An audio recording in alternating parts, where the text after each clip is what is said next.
the tools to help you be successful, both in business and in life. Wendy? James and I really agree and align very closely on this belief that what's going on in your business and what's going on in your life, it's possible to integrate the two, to show up authentically in both places. So we feel like the skills that you use in your business are also applicable to your life and vice versa. But what's the key? What's the key? And everybody talks about the myth of balance, the balance between work and life. Well, we feel like one of the keys is adaptability. If you're able to be adaptable in both your personal life and your business, then we feel like you are setting yourself up to succeed so that you're able to respond as opposed to react. So let's take a look at what is adaptability. Well, it's the ability to adjust. It's the ability to see or to process something that's happening in real time in a way that's a response as opposed to a reaction. And what we really want you to think about are the opportunities to make pivots, not only in your business model, but at times in how you think about something, in your mindset, to really take a look at what you are able to do in any given situation. Where are the opportunities? Where are the threats? Where are the things that you see in the external environment that you can apply your personal strengths and skills to? Wendy, I couldn't agree more, just in terms of being able to adapt, being able to deal with change. Because one thing is for sure, life in the business landscape is always changing.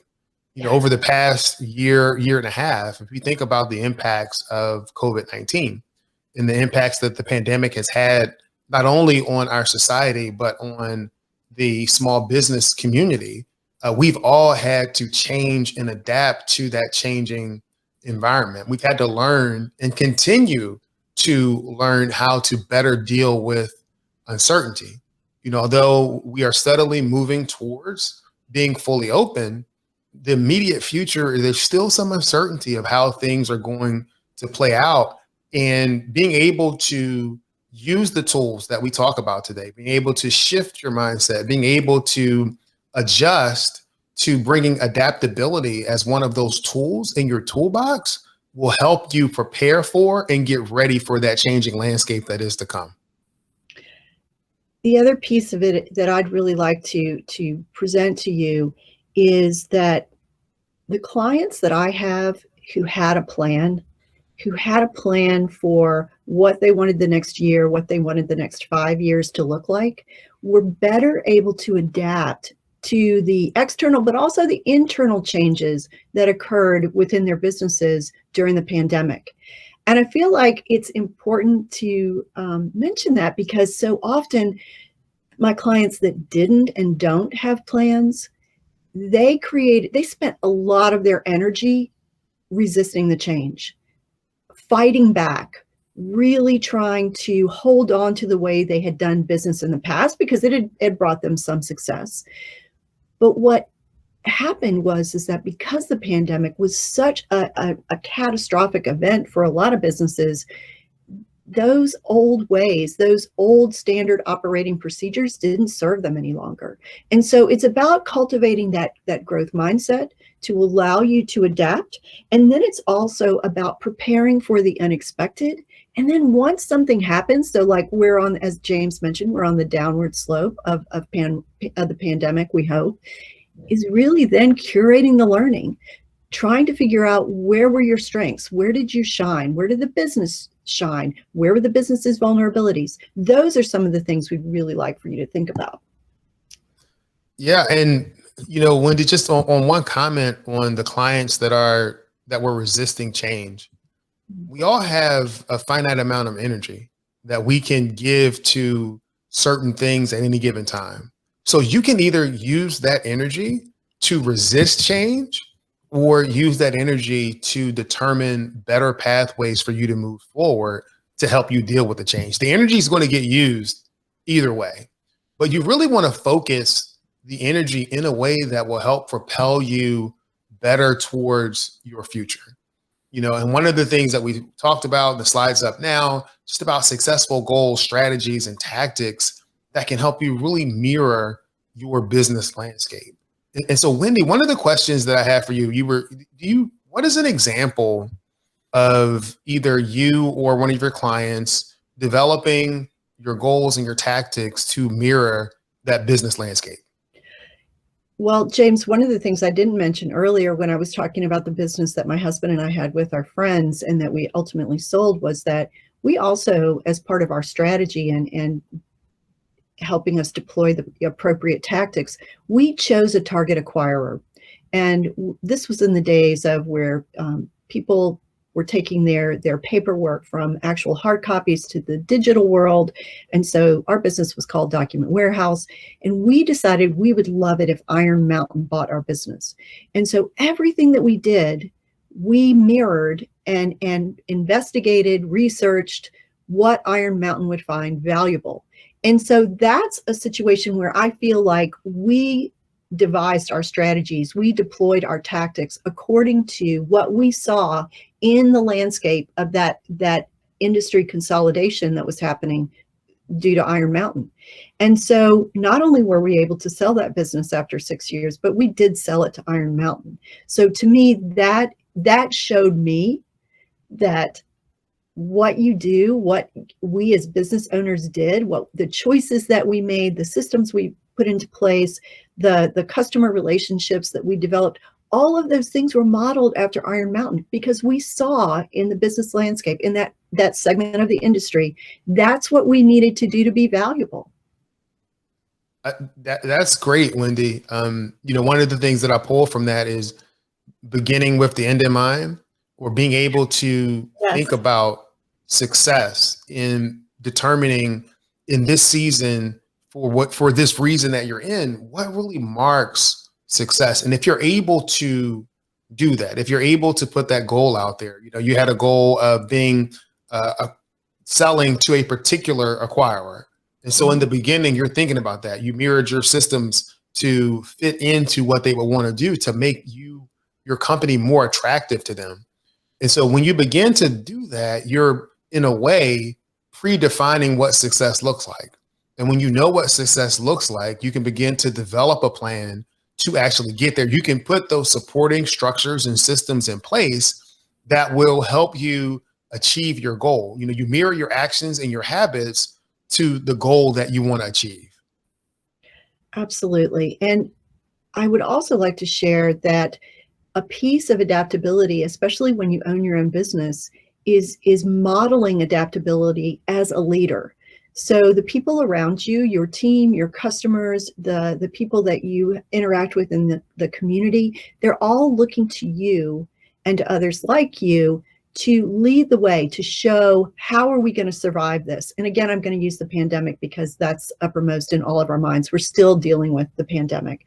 So I actually had a client that I had met with, and we had looked at what she was going to do over the next 5 to 10 years to create value within her business. She knew that she wanted to sell it.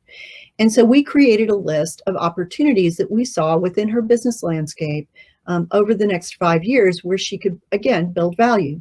And so the pandemic hit, it totally shut down her business. At that point, over 90% of her business was done face-to-face. There was some telephone ordering, but that's about it. Their quote unquote online sales was less than 1%.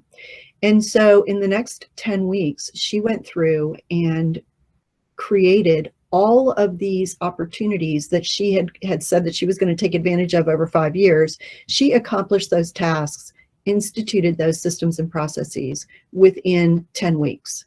And so that is an example of someone who took a look at her business landscape, shifted her goals, her strategies, her tactics, didn't change her vision, right? She still wants to build value in her business, that stayed, but really in response to and by adapting to what she saw in the business landscape, created goals, strategies, and tactics that allowed her company not only to survive, but now 30% of her revenue is due to online sales. That's huge. That's a huge pivot and was a huge pivot for her. Yeah, that is Yeah. huge. And it seems like one of the keys there is having that plan, right? You guys were able to go through and develop a plan. And these were things that she was going to do in 5 or 10 years.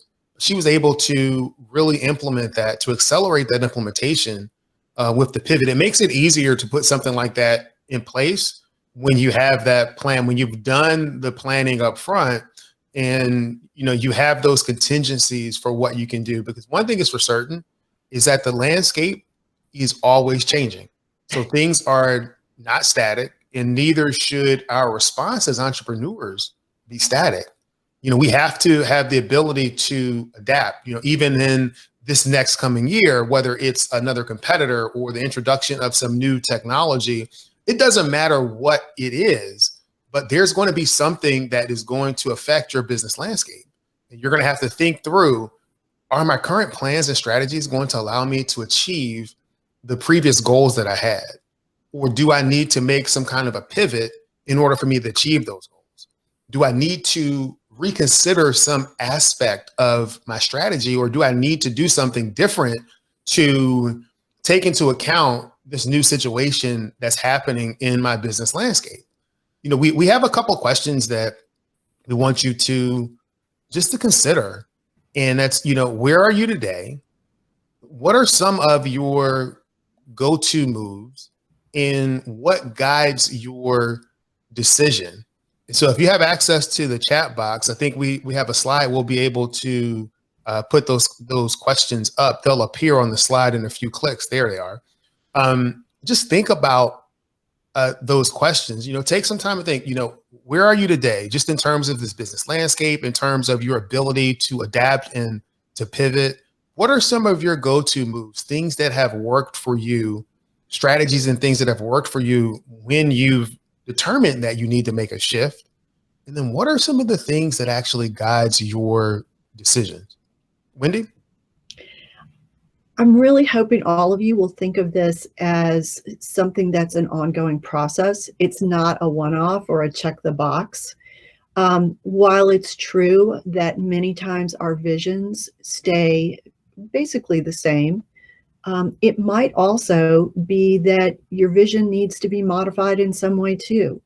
But I really want you to consider, with the question of where you are today, where would you like to be? So you see where you are today. The vision might help guide you to where you would like to be in the future. And of the go-to moves question, which are the ones that just aren't serving you anymore? Because my guess is that some of the things that you did earlier in your business prior to the pandemic that worked pretty well for you, you've had to change. So how can you seize and build on what has allowed you to survive, and in some cases thrive, during this pandemic? And which of those will you carry forward into the future? And then James mentioned earlier, what's your definition to success? So what's going to guide your decision? Is it that your revenue has increased? But if your revenue has increased, it doesn't necessarily mean that your profitability has increased. So you want to make sure that whatever your definition of success happens to be, that it aligns with your vision, also your strategies, also your tactics, and that your decision-making process honors that vision and helps fill the gaps that exist between where you are today and where you want to be in the future. Any other comment there, James? No, I think that's great, and it kind of leads us right into the next slide. Yeah. Okay, come on, next. There we are. Yeah. All right. So, most times the worst of situations can become a compass to the best of situations. And so when I think about this, if you could choose one thing, and just one thing in terms of what helps to guide your decisions, if you think about a compass, what would be your true north? So for me, my true north has always been the flexibility for me to be present with my family. Some of you weren't on earlier when I was talking about, what I do in my day job, I work up in Washington, D.C., but I've been working remotely for years. This was prior to me starting my company, but I work remotely for years, but it was still all of the career moves, all of the decisions that I've made have been, what impact will this have on the level of flexibility that I have to be present with and to spend time for my family? Because those are two different things. You can spend time with them and not be present. And it's been important for me to be able to do both. So when I look at different investment decisions that I've made, will this be able to provide for my family, not only financially, but will it take me away emotionally? Because it's important for me to be present. So I decided early on in my career that I would build a life that's centered around this family first approach. And so I basically built a moat around this in my life, and I protect it voraciously. Like, nothing's gonna get there. And so I've had to protect it from other people. I've had to protect it from other companies, and I've had to protect it from my own company. Just because this is my true north. These are things that that guides my decisions. And so as you think about this, what is your true north? What guides your decisions? I think James brings up a great point, and some of you might be wondering, wait a minute, are you guys talking about a personal compass? What does that have to do with business? Well, again, we feel like your personal life is a very essential part. It mirrors your business life. And so we feel like having a personal compass allows you not only to navigate the situations that come up in your personal life, but also in your business. James talked about his values, what guides him. For those of you who have had periods of stress or periods of being overwhelmed, times over the last few months where there was a lot of fear and uncertainty, did you lose sight of some of your values, of your true north? James talked about building a moat around his family to really make sure that he is fully present and there with his family when the time is when he needs to be.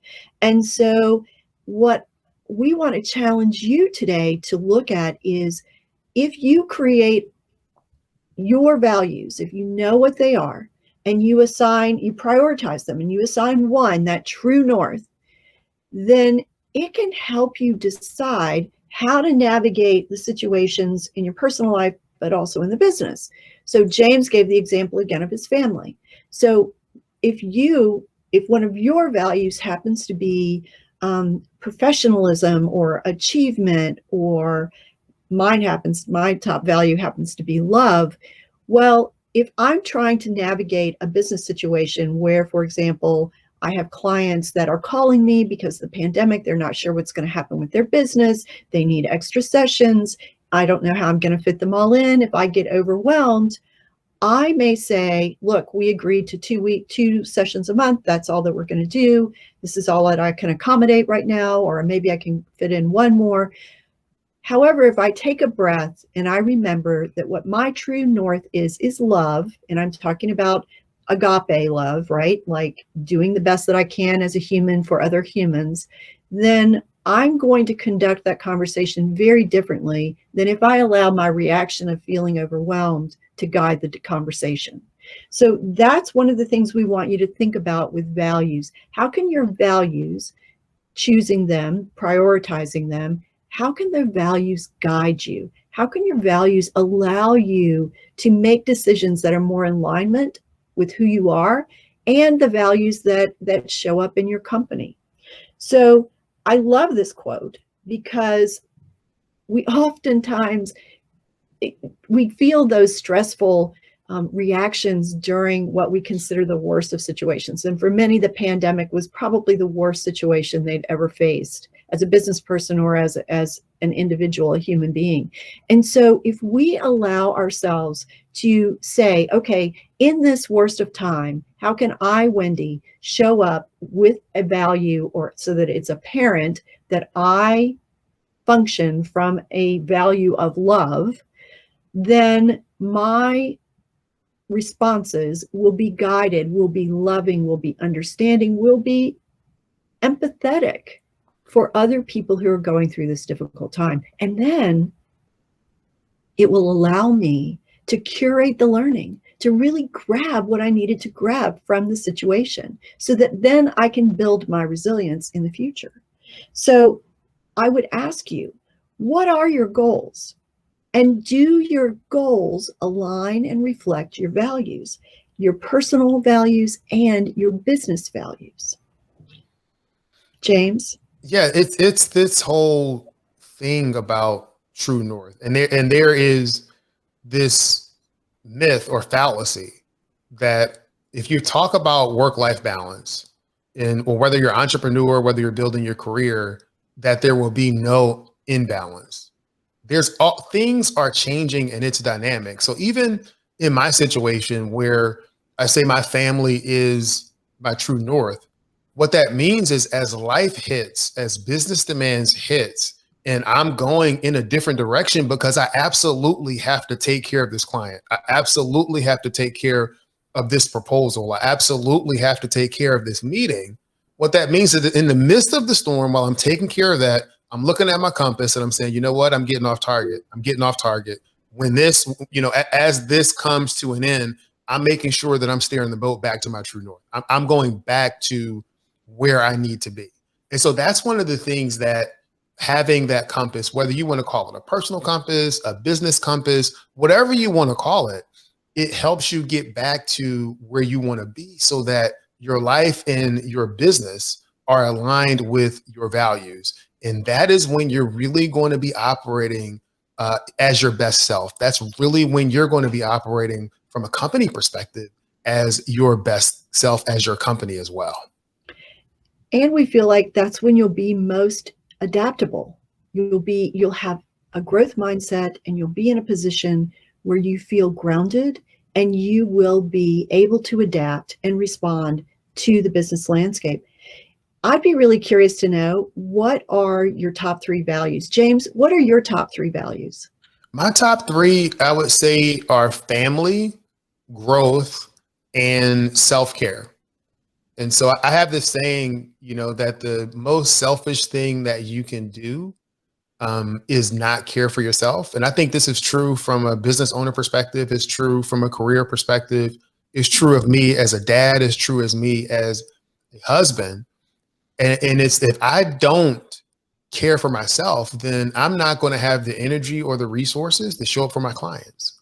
I'm not going to have the energy and resources to show up for my children or for my wife. So it's a thing of, we're always thinking about other people, but we also have to make sure that we're considering what we need, not just what we want, because sometimes we get that confused, but it's what do we need to actually show up and be the best version of ourselves. And for me, having those values of family, growth, always wanting to grow, looking for opportunities to grow. People see a problem, I see opportunities. People see the clouds, I see the sun on the other side of the clouds, because I'm always looking from that growth perspective, and absolutely self-care for me. I love that. James, are we getting any responses in the chat box about what people's values are? No, the chat box is pretty quiet. Okay, people are enjoying the conversation. Yeah, we'd love to hear what your values are. I have to say that I completely agree with you. And it's so common, you guys, for business owners to feel like if they take time for themselves, if they engage in self-care, then they're taking away from the business. And I have to tell you, James is spot on with this. When you are starving yourself, when you are failing to care for yourself, your business is suffering in direct proportion to that. And so we really, really, really want you to put self-care as one of the priorities, because that will allow you then to have the capacity, to have the capability to see other opportunities within your business, to look over the business landscape, both internally and externally, to really determine where you need to make your changes and pivots and where the pitfalls are. I recently did an interview with Authority Magazine, and they were doing an article, or a series of articles, on what are the 5 things that an entrepreneur needs to ride the highs and lows of entrepreneurship. Well, I bet all of us have different lists that we would put out. But I have to tell you that in working with my clients, I name the 5 things that I see most often. People need to meditate. They need to give their minds a break. They need to rest their minds so that our subconscious can help us work. People need to eat well. We need to fuel our bodies with food that's nourishing, that's going to allow us to maintain our health and also our mental acuity. Same with sleep. We need to have good rest. The next is we need to exercise and to get outside to do so whenever we can. That's not taking away from your business. And then the last thing that I said that I feel like entrepreneurs really need to ride those highs and lows, to be adaptable, is to decide when they get up every day, they're going to learn 3 new things. 3 new things to expand our perspectives, to maybe allow us to have a greater impact in the world, to take steps that are closer to our desired outcomes. And again, that's personally and professionally. Becoming your own best caregiver allows you to be a great steward within your business. So, Wendy, there are 2 things that I often, walk clients through. You'll hear people when they're having moments of doubt, they'll say that, "Oh, I'm my own worst enemy." And I will say, well, I wish you would look at that a little bit differently, because if you're telling your subconscious that you are your own worst enemy, guess what? You're going to be your own worst enemy if that's really what you think.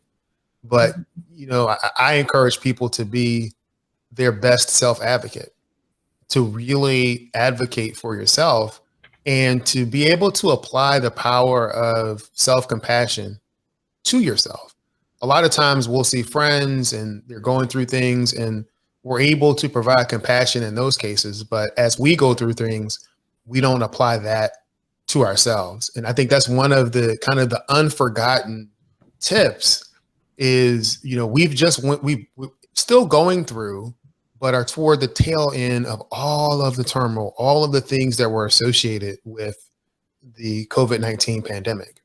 And, for all of the things that you've been able to struggle through, just want you to be able to apply that compassion to yourself, to help give you that reserve to do the things that you need to do so you can continue to show up as your best self for your customers, for yourself. Because not only do your customers deserve the best version of your company or the best version of you, I think you deserve that too. absolutely. And I feel like James is making a great point here. It just astounds me, and I do it myself when I get stressed, overwhelmed, I forget to take care of myself, and it does impact the outcomes. And so what we're inviting you to do here is to move your own self-care up on your priority list and invite you to take a look at, using a scientific mind, take a look at and see, how well are you doing in your business when you're caring for yourself versus when you don't? What are the impacts when you don't care for yourself? And what are the impacts when you do? What's the impact, again, as James said, on your customers and clients, your employees, your vendors? Every opportunity that you have to care for yourself, we believe, expands your capability and your capacity to act as a leader within your business, which then allows you and your business to adapt to whatever happens to come along next. Yep. James, I'm going to move on to the next slide. Yeah, it's a perfect segue, because here we're talking about the personal and business integration. So when you're able to have that integration, it really helps to guide your decisions. So it fits right in with the flow of the conversation that we were just having. You have your true north, you have your compass, you've stated what your values are. If you've gone through that exercise in the past, you have your vision, purpose, and then I've talked about my value of self-care, but it's not just about me. It's about, how do I care for myself so that I can have the resources and the energy that I need to show up for others. And it's really when I integrate that approach and make it not just about me. So the way that I kind of internalize that is that me first is not selfish, but me first that's paired with me and only me becomes very selfish. So when I look at me first, I'm doing what I need to be the person that I need to be to show up for everybody else. And so as you continue to pour into yourself, for me, as I continue to pour into myself, as I continue to evolve, then the evolved me, the person that has a little bit more wisdom, the person who has gained greater communication skills, that just doesn't show up in my personal life. That shows up in my business life and how I interact with clients. And so there is this integration of business and personal, and it's not always that, you're going to have a great business and a bad personal life. I think you can have both. Again, I really do truly believe that these are things that you can incorporate along with some other business systems and tools that can help drive your profitability while maintaining or even creating a life that you love. I think you deserve that. And that's kind of what we're talking about here in terms of being able to be adaptable at all times. Exactly. And again, we invite you to build out that personal compass with your vision, your values, your mission and purpose, and then your goals. If any of you were to draw out your organizational structure, my guess is 99% of you would be the heart of the business. Now, I know many of you are in various stages of growth and development, right? And so you might have as part of your vision that your organization will become larger and you are eventually going to sell that business and you'll work yourself out of a job, so to speak. You will then spend most of your time working on the business, not in it. But for right now, if you were to draw your organizational structure and you are the key decision maker, you are the owner, chances are all of the other people that report to you, they are relying on you. They are looking to you. They are going to behave. They are going to show up in their in their jobs according to what you model, according to what you communicate. And if you are navigating your life and your business using your vision, your values, your mission and purpose, and your goals, you are then modeling that for everyone else. And so that is how a really healthy business organizational ecosystem develops a culture that allows you to adapt to whatever's happening in the business landscape. It allows the company to adapt to whatever's happening in the personal lives of those who make up that organization. That is your guide, your key to navigating whatever happens successfully, to adapting. The client that I mentioned that did all of those 5-year tasks in 10 weeks, unfortunately, that person lost sight of the importance of self-care during that time. Not only did the person end up suffering from COVID, but had another health crisis that happened at the same time. There's nothing written anywhere that says that just because one bad thing is going on, something else bad can't happen at the same time. Well, we know that these things can happen and they can happen simultaneously. And fortunately, this person had flattened out their organizational structure so that their manager and the other people on the team were able to step up and help while the owner themselves recovered from these various health concerns. So this is an example of how this organization, again, using their navigational compass, were able to not only navigate through the pandemic, but navigate through the health issues of the owner themselves. So we feel like business and personal integration is really important, not only for the well-being and the long-term sustainability of your organization, but also in guiding the framework to make plans and decisions and to respond and adapt to whatever's going on. I think that was a great example, because what you're describing is less of a check the boxes type of model. Like, I'm going to go through my mission statement, my vision and my purpose, and I'm going to check the boxes and say that I have it. And I'm going to take it and put it over in a file and it's going to be there. And when something happens or someone asks me, I think I have that somewhere. Let me go dust it off and see what I said.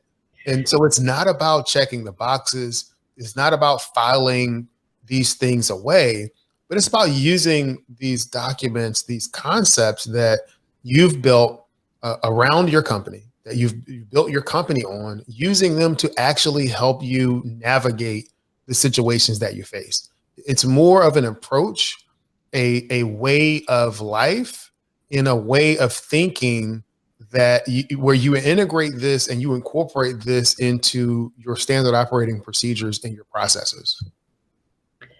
Yeah, James is right. My client did not just check the boxes. I mean, she adapted and all of her team adapted, again, not only to the pandemic, but to the health challenges that she faced as an owner. And so what she was able to do, what they were able to do, is to generate options that aligned with her long-term vision. Like every change that she made, every pivot that she chose to make within that business was aligned with the objective, the vision of building value, right? And it was building value is the key to her being able to sell that business in 5 to 10 years. So then she also knew that her community, her customers and clients were really essential as far as the success of the business was concerned. So the changes that they made were also aligned with that objective. And then I would also suggest that, again, that change in the organizational structure, the business model, if you will, from being a face-to-face point of sale to online and everything done virtually, basically, allowed them to grow an aspect of the business. And so prior to COVID, this company's geographic reach was in about a 65 to 70 mile radius. During COVID, they have shipped all over North America, which is huge. And so again, I point these out not because all of you need to become online salespeople, not because all of you need to ship all over the country. I point it out because these pivots allowed my client to maintain her alignment with her vision, with her goals, with her values, and with her mission and purpose. And everybody on her team was on the same page. And it became and has continued to become a company that is growing and facing even greater opportunities in the future as a result of the changes they made during COVID. Who would have thought?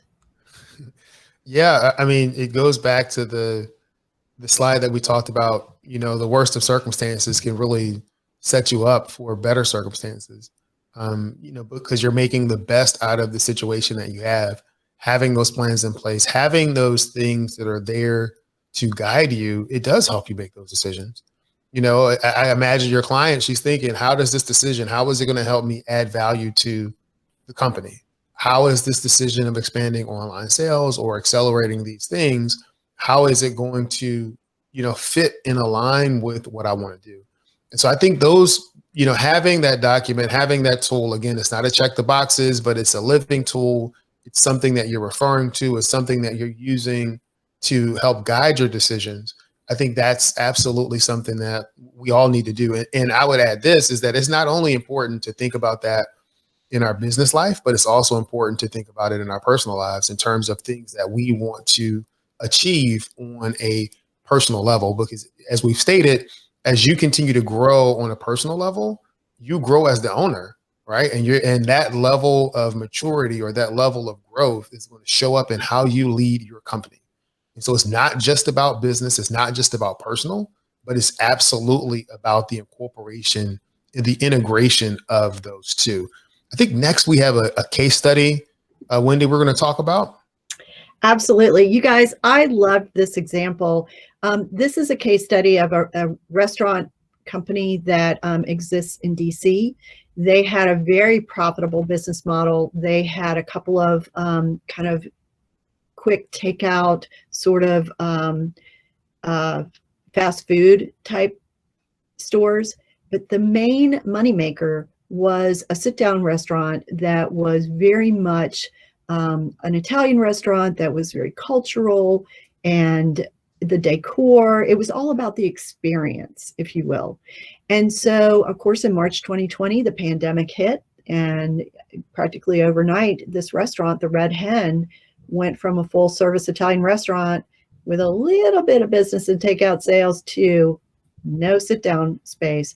And to make matters worse, if we all think back, you know, some spaces didn't have outdoor seating, and this restaurant happened to be one of them. We also know that a lot of our state laws and local laws existed against taking out alcohol, and a lot of restaurants make a significant portion of their sales from the sale of alcohol. So what this company did, the chef is Mike Friedman, so of the Red Hen, he really had to look at what the business landscape was, and he had to adapt, and he had to do it quickly. It was a challenge. Yeah. So for those of you that kind of hear this example, here's a restaurant. It's built on built mostly on this in-person experience. There's no outdoor seating, allowed. You're not able to sell alcohol. So a lot of the revenue drivers are gone. What do you guys think that this restaurant did? What do you think this owner did? Just spend a few seconds, put a comment in the chat box if you can, just as to what this owner did or some suggestions you would have. If you had a friend that was in this situation, what would you suggest that they do?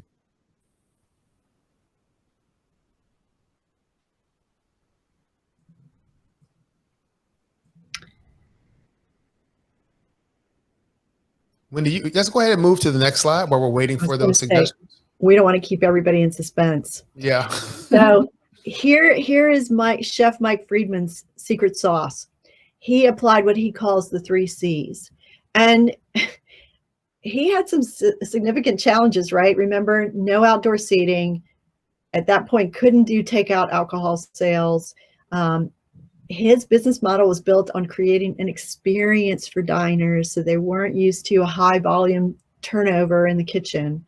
So he had a number of significant experiences. So he really pulled from his entire team. And I feel like it was really ingenious. He's managed not only to survive, but he's got a viable business model going forward, even with the current limitations. What he saw as the culture of the restaurant, he tried to translate so that he's pivoted to the takeout model. But what he's done is he's created like micro culture experiences. So he changes what area of Italy they're going to design the menu around for that week. He tries to drop in and create social media posts that reflect that microculture. He's doing everything that he possibly can to bring attention to that area of Italy, which then allows that person to get a little taste of what the experience would be like if you were eating and dining in that area of Italy. And so he took what he saw as his major opportunities, what he knows about the culture, the Italian culture, what he can do and what they had created in the past as far as the experience was concerned, and took what pieces that he could and adapted those to the takeout experience and to their overall brand as far as their social media posts. So Mike adapted, and he's prepared to operate like this for as long as he needs to in the future. So he's prepared, and he's building resilience. So he's going to have documentation of not only his adaptability and his preparedness, but he now knows what to do when the unexpected happens. And I think what made this story, relevant to me is that he built it around his values, the culture, the content, and being creative. All of those things really play a role in the experience or the experiential things that he had going on in the sit down version of that experience or that restaurant. I mean, when you're forced to do things differently, when you have these challenges, you're going to be forced to do something. So you can spend your energy resisting the change or complaining about the challenge or, not accepting that this is the situation, or you can respond. Problems will either paralyze you or they will propel you. And what we're talking about here in adaptability is preparing yourself for that problem for that challenge to propel your business, to propel you into the future. And so being adaptable is really about how do you respond? What's your ability to respond to the challenges that you're faced? And if that's an area where you have to grow, great. You're aware enough to acknowledge that that's where you have to grow. And that's what this webinar and the other webinars that we're going to be doing is about, is helping you get there. And again, we'd love it if you dropped in the chat box one of your challenges. So we'd also like for you to think about, you've adapted, but are you able to, and have you identified locks on your growth? So the client that I mentioned who went through that 5-year list in 10 weeks, we had identified areas where there was potential for growth and they were not taking advantage of it. For many merchants and business people in general, throughout the pandemic, there are several areas that we invite you to take a look at. We invite you to take a look at, is it easier for somebody to buy what you sell somewhere else? Well, if that's the case, then what can you do to make it easier for that person to buy from you? That's just one example of a lock on growth. And we invite you to consider, how can you adapt to promote your growth? And what we're talking about here is, yes, growth, but also profitability. We want you to set yourself up, set your business up to not only be adaptable, but to be adaptable so that, again, you are able to create value within your business and increase your profitability. Yeah, because when you're going through that identification process, right, what are those locks on growth? Is it the way that you're looking at a particular customer, a way that you're working with or looking at a particular supplier? Are there additional problems that you can solve? Because as an entrepreneur, that's what we're doing. We are presenting solutions that solve problems for our clients. And so is there an additional value add that you can do that can continue to distinguish you, but can also grow your profitability? Is a lock on growth? Could be that you're continuing to do some activities that are not profitable. Maybe you need to look at the activities that you're doing and be able to do the analysis to see what's the profit per activity for this particular action. And you know what? If I do these two, A and B, it's really profitable, but C and D really are not. Maybe it's time for you to reconsider some of the services that you offer so that you can focus on those ones that are profitable. Because if you focus on what's profitable, then you're really unlocking or removing those things that may be locking your growth. Absolutely. So again, we invite you to really take a look at, where are the weaknesses and vulnerability within your business, and how can you pivot and create new opportunities from those weaknesses and vulnerabilities. Yeah. And so, like, in the chat box, Phyllis is, talking about some of the delays in products that are shipping, and she's asking customers to be patient. Absolutely. Reach out to customers, have some type of customer appreciation online event. Like, I don't know exactly what your business is, but look at ways in which you can engage, your community to let them know that you're there. And yes, we're waiting for products, but we're here to continue to serve you.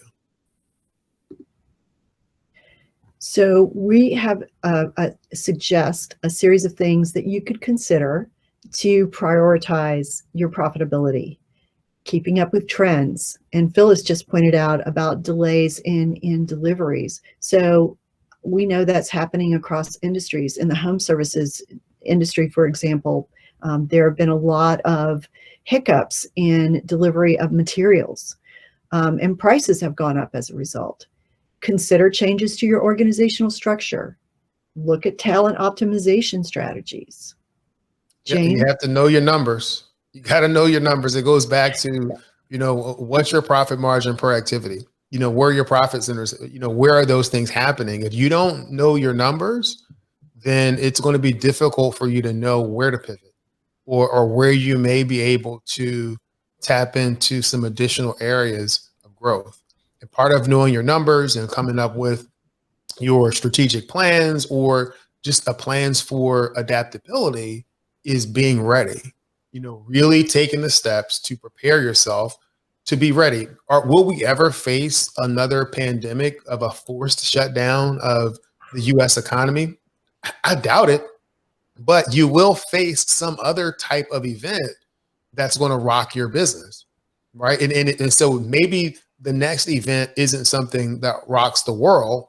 Maybe it's something that rocks Virginia. Maybe it's something that rocks the Richmond area. Maybe it's something that really specifically happens in your world that hampers your business, that impacts your business.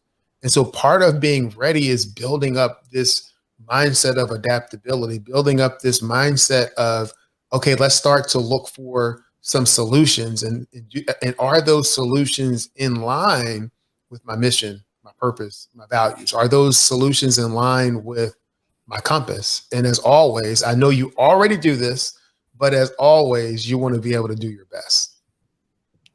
And that includes taking care of yourself. Yep. We also want to invite you to our next couple of webinars. We feel like the next two are going to build on what we talked about today: Preparedness, Weathering Any Storm, which will be 2 weeks from today, and then Resilience. And we want to remind you why you're here. Both of those will be on Wednesday mornings at 10:30 a.m. Eastern, and we hope you can join us. James, do you want to tell everybody a little bit about the download that we prepared for them? Yes, we have prepared a download for you. It's information about your personal compass and how you can use that both in life and in business. And so that is a PDF. I know we both have them listed on our websites, and we may be able to email that to you as well. But we're really looking forward to continuing to engage this conversation.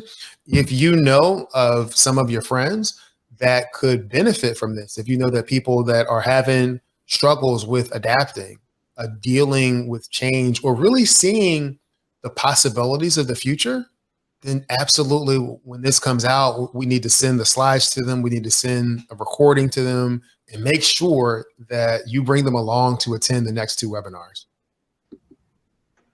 Yes, I'd like to just break in here and say we recorded this session with the exclusion of the introductions, but that will be posted on our website. We're not able to mail it out to you for security reasons, my IT person says, but I'm going to send him a copy of the recording, and then he has to do some manipulation to get it small enough to load up a link. It actually goes to YouTube, but the link will be on our website, and so it will be at anyone's disposal. But also, I sent you those lists with all the attendees. So if you want to mail out the download, or I'll be glad to do it either way, we'll get it out to you.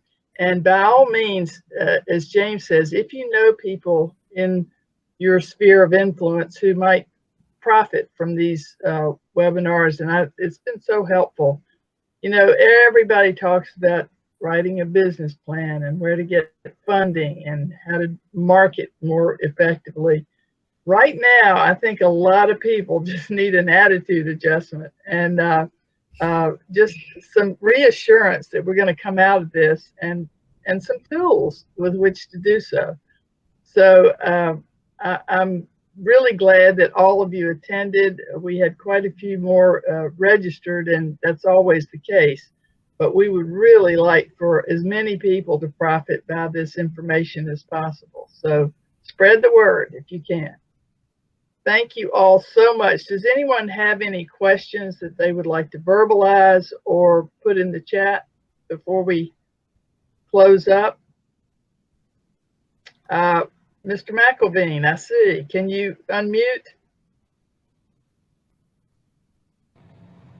Okay, thank you.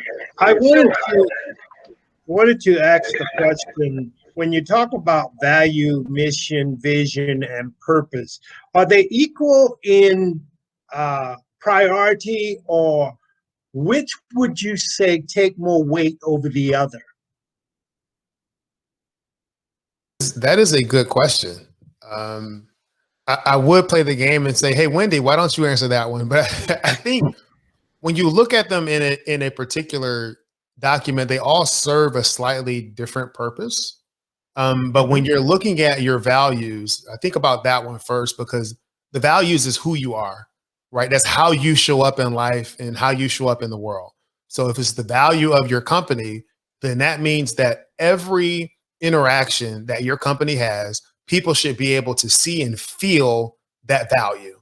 So if your value is customer service, every interaction that they feel they should be able to sense that good customer service. The mission may be more about who you're going to serve or why you're doing what you're doing. So all of them play a role, but I always come back to value because I think that defines who we are. I would also add that vision and values, our values generally don't change. We might vary somewhat in how strong a value shows up depending on what season of life we're in, but generally our values as individuals stay the same, and our vision for our companies and also for our lives are things that are kind of like, again, our North Star that we are always working towards. Now, we know intellectually we can't reach up and grab that North Star out of the sky. We wouldn't want to do that. But we look at the process. And that's where I think goals, mission, and purpose fall into the conversation. Because mission, purpose, and our goals are kind of the what and the how, right? It's not where we're going, it's the what and the how. It's what we're going to do to get to the place we want to go, and it's how we're going to get there. That's my take on mission, purpose, values, and vision and goals. Yep. Yeah, because if you don't have vision, you don't know where you're going, right? So you have to have vision to kind of point out where you're going to go. So I don't know if we've answered your question adequately, but they are all important, but it just depends on where you are in your business and what you're looking at in terms of how you use those tools to help you move to where you want to go. And I'll tell you, with my clients, we look first at values. I have them establish their values. Then we look at vision. Then we go to mission and purpose. And then we look at the goals. And sometimes what we're doing, Mr. McElveen, is that we are dropping ideas into kind of another sheet of paper or notebook or place that is kind of our idea parking lot. So certainly the conversation around vision also stimulates ideas about mission and purpose and goals. So we'll drop those ideas, but we stay focused on the vision, and then we look at the mission and purpose and goals. So that's how I work with my clients through it. Everybody probably has a different way. But for me, that makes sense. And it's something that I feel like if somebody knows their values, that really helps ground them. And I think the vision can then go from there and continue to build the process. Oh, and our download builds out the compass. You have an exercise around establishing values, and then you also have the ability to build out the compass.